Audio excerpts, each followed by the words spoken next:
Buenos días, buenas tardes, buenas noches, dependiendo el tiempo y disposición que tengas de ver y escuchar esta videocharla. El día de hoy vamos a hablar acerca de la antropología, esos antecedentes históricos que hacen que se distinga con otras disciplinas. Todo esto, acuérdate que hemos dicho que la antropología social nace como tal a partir del siglo XX. Acompáñame.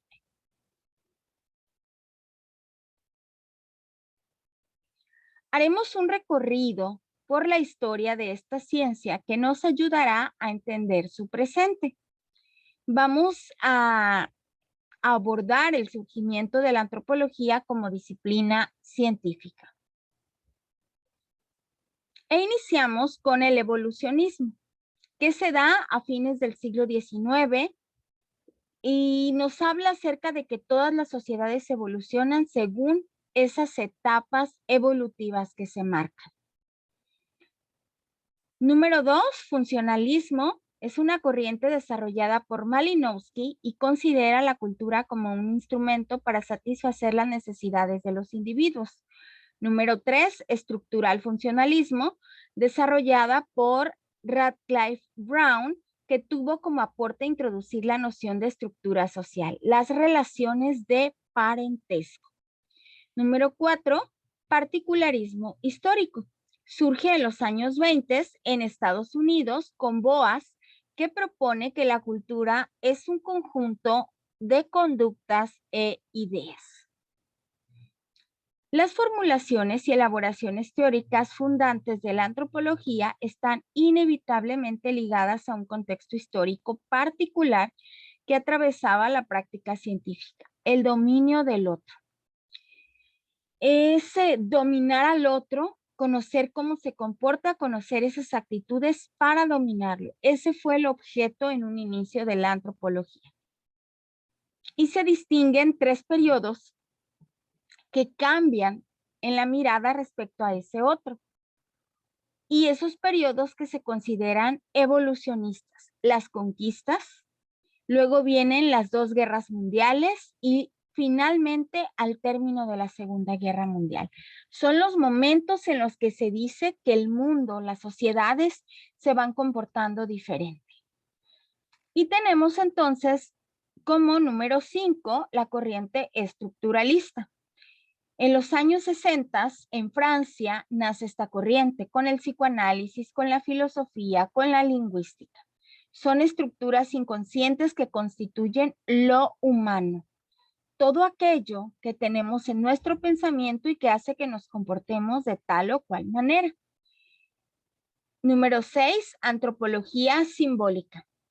Entre los años 60 y 70 con Clifford Geertz, en Estados Unidos, que decía que la cultura es un sistema de símbolos que se interpretan y otorgan un mensaje.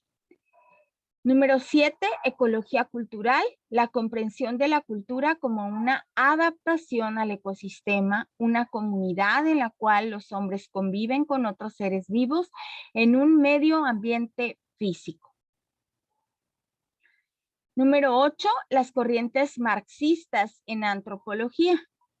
Años 70, surgimiento y multiplicación de movimientos sociales críticos, antibélicos, contraculturales, feministas, que cuestionaban las estructuras de poder y el orden establecido. Estas corrientes que nos vienen a marcar que el hombre es diferente, que quiere otras cosas, que no está encasillado en un solo modelo. Así es como llegamos al recorrido en esta línea del tiempo, pero vamos a abordar la primer corriente, que es el evolucionismo. Nos habla que una sociedad más avanzada debe civilizar a la menos avanzada. Se da a fines del siglo XIX.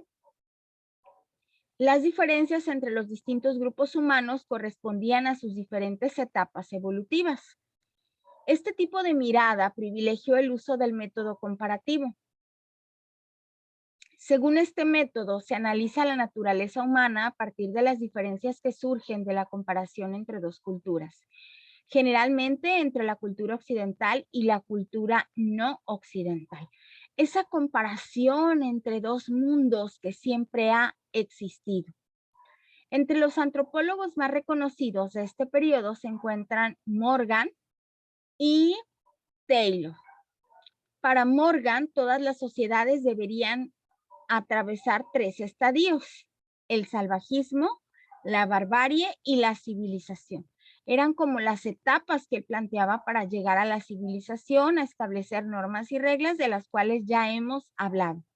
Por su parte, Taylor adhería al mismo esquema evolutivo, pero en estadios, y formaba parte de aquellos cientistas sociales que creían que Europa tenía el derecho y el deber de civilizar a los pueblos no occidentales.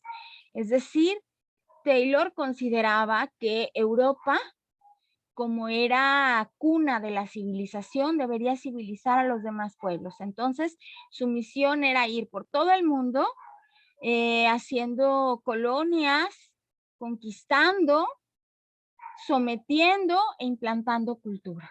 Eso se pensaba. Por eso llegamos a pensar, o se llega a pensar, que la sociedad más avanzada debe civilizar a la menos avanzada. Funcionalismo. El funcionalismo fue la corriente antropológica desarrollada por Malinowski. Esta corriente consideraba a la cultura como un instrumento para satisfacer las necesidades de los individuos que conforman una sociedad, inspirándose en las ideas de Durkheim, sociólogo francés, para quien la explicación de un fenómeno social debía incluir no solo la causa que lo produce, sino también la función que cumple. Entonces, ese funcionalismo es no solo la causa, sino la función que cumple. Para Malinowski, la cultura era análoga a una totalidad orgánica que, para mantenerse con vida, dependía del buen funcionamiento de las instituciones que la componen. Toma como punto de partida la teoría de las necesidades, según la cual los individuos tienen necesidades básicas que relacionan con su supervivencia. Aquí entra la pirámide de Maslow. ¿La recuerdas? ¿La has visto? La teoría de las necesidades básicas de Maslow: nutrición, reproducción, defensa. Entonces, por eso decimos que el ser humano nace, crece, se reproduce y muere. Pero a diferencia de otros animales, el ser humano satisface sus necesidades a través de la cultura. Entonces, la cultura es satisfactor de necesidades, pero también no solo se produce por lo que está ocurriendo ni por los cambios, cumple una función. ¿Y cuál es esa función? El encontrar esa función es lo que corresponde al funcionalismo. Luego viene otra corriente, que es el particularismo histórico. Esta escuela surge en los años 20 en Estados Unidos de la mano de Franz Boas. Para este investigador, la antropología debía evitar las generalizaciones y privilegiar el estudio sobre el terreno, en un intento por comprender las características particulares que hacen a cada sociedad única. Boas partía de la base de considerar que la cultura de un grupo no estaba determinada por la raza, ni debía ser evaluada de acuerdo a sus diferencias con la sociedad occidental. Por el contrario, cada cultura podía ser caracterizada como un conjunto de conductas e ideas. Un individuo pertenece a una determinada cultura en la medida en que su forma de ver el mundo y su manera de actuar se ajusta a lo que esa cultura indica. En este proceso de socialización, mediante el cual un individuo adquiere los rasgos de una cultura determinada, el lenguaje aparece como una herramienta fundamental, pues es aquello que desde la primera infancia atraviesa a los individuos en su incorporación de las pautas y valores culturales. La cultura no se determina por la raza ni por las diferencias. Cada cultura tiene un conjunto de conductas e ideas dependiendo la localidad, la población. Y eso es lo que se tiene que tomar en cuenta para comprender las características de cada sociedad. Luego viene el estructuralismo, que fue una corriente predominante en Francia en los años 60, tanto en la antropología como en otras ciencias sociales. el psicoanálisis, la lingüística, la filosofía, entre otras. Malinowski daba primacía al trabajo de campo para luego analizar los datos recogidos con el fin de mostrar cómo funciona determinado sistema social. Y aquí encontramos a un antropólogo y sociólogo que murió más allá de los 100 años, Levi Strauss. Yo creo que todos hemos leído a Levi Strauss. Él retoma algunos de los postulados del análisis estructural para aplicarlo en temáticas como el parentesco. Él se dedicó a recorrer el mundo, a estudiar diferentes comunidades, diferentes grupos étnicos, y entonces él veía cosas como aberrantes. Él decía que el incesto no debería de aceptarse en ninguna sociedad. El totemismo, esa adoración a muchos dioses, ese pensamiento salvaje de hacer sacrificios, los mitos, el arte. Él fue estudiando esos grupos humanos y fue describiendo todas esas prácticas que tenían. De esta manera, los hechos sociales observados decía que debían ser analizados como sistemas de signos que nos tratan de dar como mensaje, y en consecuencia la sociedad se identifica con ese lenguaje. Tanto en los símbolos como en el mensaje que transmiten, se dan un conjunto de procesos. Por ejemplo, el sistema de matrimonio o parentesco y cuáles son las reglas de la lengua. ¿Es lo mismo matrimonio que parentesco? ¿Es lo mismo matrimonio que concubinato? ¿Es lo mismo matrimonio que unión libre? Pues para algunos es lo mismo, para otros no es lo mismo. Para otros hay cosas prohibidas, para otros solamente lo que separa los términos es un papel o una legalidad. Es de acuerdo a lo que permita cada uno de nosotros como individuos y los grupos cómo se comunican para entender ese mensaje. A eso se refería Levi Strauss. Y Levi Strauss trabaja mucho el parentesco por el estudio que va y hace de estos grupos humanos. Entonces él dedica mucho tiempo a comparar esos diferentes sistemas de parentesco, con la finalidad de encontrar las relaciones que no variaban entre ellos y poder establecer algunas generalizaciones pertinentes para todas las sociedades. Otro de los hitos de su obra, hay que definir primero que un hito es una señal, marca un límite, se pone para indicar algo, eso es un hito. Entonces, esos hitos, esas señales, eso que caracteriza o eso que define su obra, es algo, son esos acontecimientos puntuales, significativos, que marcan un momento en el desarrollo importante de una persona, en este caso de una teoría, de la teoría de Levi Strauss.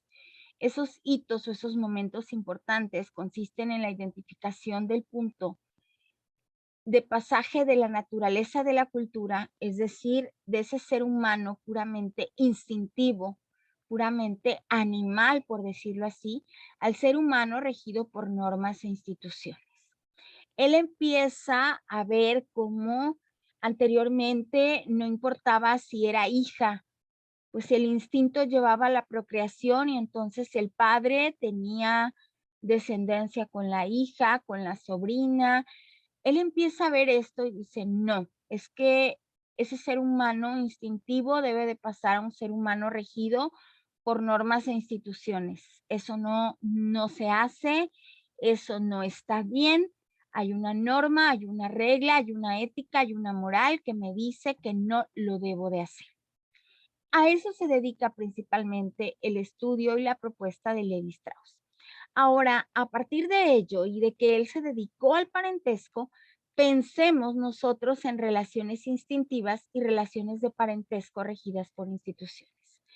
Una relación instintiva es a lo mejor aquel niño que fue abandonado por su madre biológica porque en algún momento no podía hacerse cargo de él porque era demasiado joven y quería seguir su vida o sus estudios y lo da en adopción o lo abandona. Entonces, ese instinto de querer, de que algún día se entera que sus padres, pues no son sus padres biológicos, los quiere conocer y va en busca de esa madre biológica o padre biológico. Esa es una relación instintiva. No me dio cariño, no se encargó de mí, pero me dio la vida, entonces quiero saber quién es. Y esas relaciones por parentesco, bueno, es mi padre, me dio la vida, pero no estuvo conmigo, eso es instintivo. Una relación, regida por una institución, legalmente es mi papá, legalmente es mi mamá, no me dieron la vida, pero son mis padres y los quiero porque se han hecho cargo de mí, me han dado todo lo que necesito, me han formado y me han llevado a estudiar. Estos son ejemplos. Pensemos nosotros en otros ejemplos de relaciones instintivas y de relaciones de parentesco que rigen las instituciones. Tomemos unos minutos, yo sé que vas a encontrar muchos más ejemplos. ¿Por qué? Porque finalmente así se manejan las relaciones de parentesco, así como las dividió Levi Strauss en instintivas y en regidas por instituciones. Continuamos. Ahora, a partir de que conocimos 4 corrientes antropológicas, vimos la línea del tiempo de las 8 corrientes, pero solamente profundizamos en 4. Nuestra actividad va a ser acerca de tu familia, de la familia de cada uno. Los orígenes, la historia de cada uno de ustedes. Mi árbol genealógico se llama la actividad. Vas a contar la historia de tu familia en 3 generaciones, bisabuelos, abuelos y padres. Vas a utilizar tu creatividad y tu imaginación. Nos vas a contar la historia. ¿De dónde vinieron esos bisabuelos? Tanto maternos como paternos. Una historia. Conozcamos el origen de nuestra familia. Eso es importante para descubrir por qué nos comportamos o por qué tenemos ciertas actitudes o por qué tenemos ciertas herencias diferentes. Es muy interesante esta actividad. Utiliza tu creatividad e imaginación porque la vamos a socializar en clase. Si no todas, algunas. Muchas gracias por tu atención. Doctora María del Carmen Asensio Mercado.